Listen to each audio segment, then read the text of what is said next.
Boa noite a todos, tudo bem com vocês? Estou passando para compartilhar uma experiência que eu vivi agora à noite, né? Meus irmãos, o que acontece? Acabei de chegar do supermercado com minha família, né? E, e eu e o Felipe, o Davi, Felipe é meu filho, Davi sobrinho. Nós não subimos no supermercado com minha esposa, não. Por quê? Porque as crianças, eles foram sem o chinelo deles, não nem perceberam que eles tava sem um chinelo e acabou nós não subimos no supermercado. Então minha esposa foi só. Mas quando eu cheguei no estacionamento, tinha um Palio do lado. E na vaga da frente do Palio não tinha carro nenhum. Estava vazia. E eu dentro do carro com as crianças, observando o estacionamento, chegou um Honda Civic, né? Para estacionar o carro de ré. Encontrando a traseira do Honda Civic com a frente do Palio. E o condutor do Honda Civic acabou encostando no Palio mesmo. E ficou por isso. Ele desceu do carro com a sua esposa e foi fazer as compras. E por incrível que pareça, ele voltou primeiro com o carro do Palio ainda, né? E tô observando ele meio chateado lá, pegando o carro dele, porque ele encostou tanto que não deu nem para abrir o bagageiro do carro para colocar as compras, né? Eu tô vendo que ele tá reclamando com a sua esposa e chateado, pegando o carro dele, xingando o dono do Palio, né? Falando que o dono do Palio é sem noção e falando vários nomes, falando palavrão. E quando eu baixei o vidro do carro, ele olhou pra mim, apontando o carro do Palio, e sem noção demais, e falando várias coisas, super chateado que o cara do Palio tinha encostado no Honda Civic. Eu falei assim: não, você tá equivocado. Na verdade, estou aqui desde o início, foi você que encostou no carro, no Palio. O Palio estava primeiro aqui, né? Quando eu cheguei aqui, esse Palio já estava aqui, e você chegou, encostou e foi pra cima fazer compra. Ele ficou todo sem graça. Ele não é o Bob Esponja não, meus irmãos, mas ele ficou todo quadrado mesmo. Mas por Deus, você é mesmo? Eu tô aqui desde o início. E foi vocês que encostaram o seu carro no Palio, entendeu? Resumindo a história, meus irmãos, como nós seres humanos somos, né? Ele xingou o dono do Palio de vários nomes, ficou super chateado, pegou no carro dele, percebendo se não tinha estragado, né? E quando eu falei que o culpado era ele, né? Que foi ele que causou isso tudo, né? Que na verdade o Palio já estava parado. Ele ficou todo sem graça, colocou as compras lá, arredou o carro pra frente, né? Colocou as compras, foi embora todo sem graça. Em nenhum momento ele observou o carro, a frenteira do Palio, se tinha estragado alguma coisa. Quando ele achou que era o condutor do Palio que tinha batido no carro dele, ele ficou toda hora olhando pro carro dele, vendo se tinha estragado. Mas quando ele descobriu que ele era o infrator, ele não se preocupou de olhar no carro que ele bateu para ver se tinha estragado alguma coisa. Assim somos nós, seres humanos. Muitas vezes nós olhamos para nós mesmos, preocupamos só com nós, esquecemos do nosso próximo. Muitas das vezes nós colocamos a culpa nos outros, sendo que a culpa está em nós. Isso acontece demais, meus irmãos. Então nunca julgue ninguém sem realmente você ter a noção dos fatos, a noção do que aconteceu. Ele mesmo, quando eu falei para ele assim: não, esse Palio já estava aí, foi você que encostou no carro, nesse Palio. Ele falou assim: nossa, nem percebi que tinha carro aí. Aí ele acalmou, né? Mas antes de eu contar a realidade para ele tava nervoso, o cara do Palio. Imagina se o dono do Palio chega, daria confusão. É isso que o inimigo faz. Ele prepara ciladas para trazer esse tipo de contenda, porque o diabo sabe quem é orgulhoso, quem é soberbo, e os orgulhosos às vezes não assumem que está errado. Sempre a pessoa próxima que está errada, nunca vê defeito em si mesmo, mas sempre julga as pessoas, vê defeito nas pessoas, mas nunca o problema está nele. Às vezes você vê um problema no seu casamento, e você pensa que o problema está no seu cônjuge, o problema pode ter em você. Você vê tanto problema na empresa que você trabalha, e às vezes o problema tem em você. Você vê tanto problema no quadrado que você vive, mas às vezes o problema está em você. É você que tem que mudar, você que tem que enxergar que você tem que melhorar cada dia. Eu tive essa experiência hoje e o Espírito Santo foi ministrando no meu coração como o ser humano é.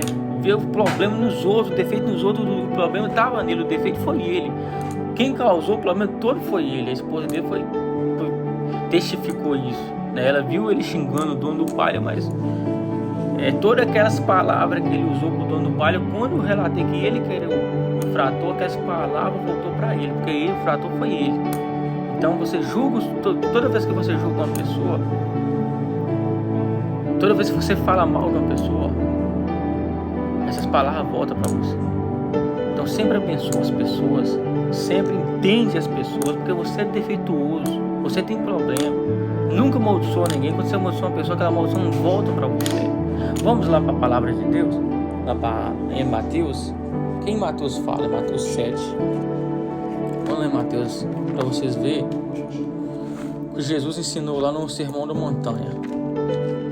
Mateus 7, meus irmãos. Vamos lá para a palavra de Deus. O vídeo também não ficar muito longo. Amém? Esse vídeo é muito importante, porque muitas das vezes a pessoa está num relacionamento ruim, num casamento ruim. Meu cônjuge é isso, meu cônjuge faz isso, mas e você? O que você está fazendo para mudar? Você já parou para analisar isso, essa situação? Como você está conduzindo seu casamento? Será que o problema só está nele? E você? Você está orando? Você está vigiando? Você está fazendo sua parte? Naquela empresa você vê problema em todo mundo, menos você. Na família você vê problema em todo mundo, mas menos em você.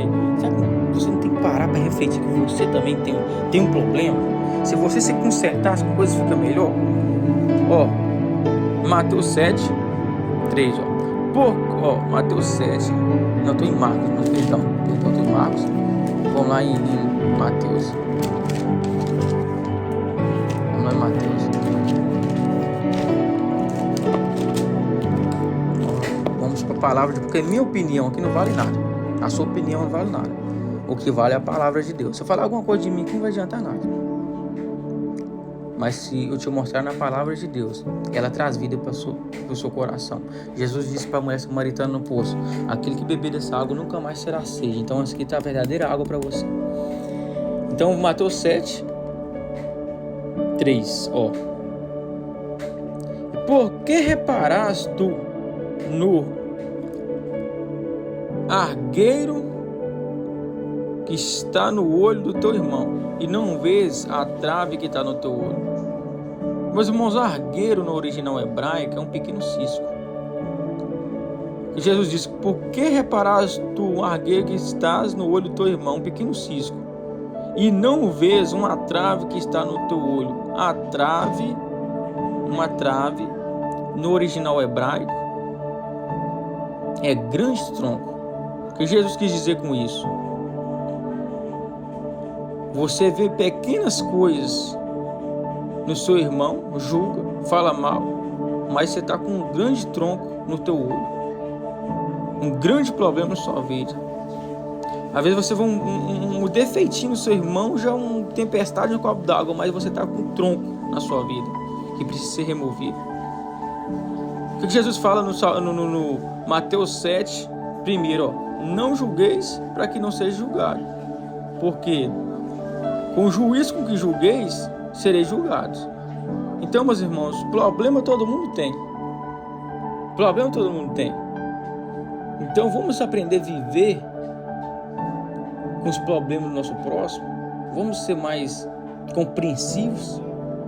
Vamos abraçar a causa mais do outro, preocupar mais, ser mais compreensivo, ajudar a orar um pelo outro, em vez de você querer desistir um do outro, em vez de querer defamar um outro. Vamos entender que todos nós temos problemas. E para esses problemas serem solucionados, que nós aprender a amar de verdade. Entender que o nosso próximo precisa de nós e nós precisamos do nosso próximo. E quem vai nos direitar e nos iluminar e nos santificar é a palavra de Deus. Entendeu? Então nunca julgue ninguém. Entenda todo mundo. Amém?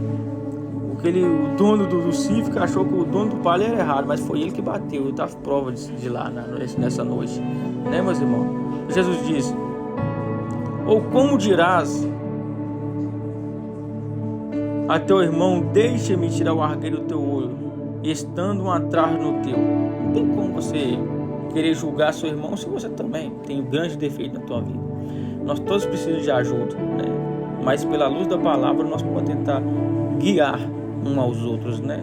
Aconselhar, mas um conselho revelado pelo Espírito Santo, um conselho pela luz da palavra, não em em opiniões próprias. As nossas opiniões próprias não vão chegar em lugar nenhum, nas nossas razões. Muitas das vezes nós temos que abrir mão até mesmo da nossa razão para evitar algum tipo de contenda, algum tipo de confusão. Nem sempre nós vamos prevalecer nas nossas razões, né? O que Jesus falou assim, que hipócrita, tira primeiro a trave do teu olho e então cuidarás em tirar o argueiro do olho do teu irmão. Ou seja, Jesus não está proibindo nós de advertir alguém, né, na palavra, ou até mesmo um julgamento assim para o bem da pessoa. Jesus não está proibindo isso, mas Jesus está falando para nós, não pode ser hipócrita. Não tem como você querer também advertir uma pessoa se você está com um problema maior que o dela, entendeu?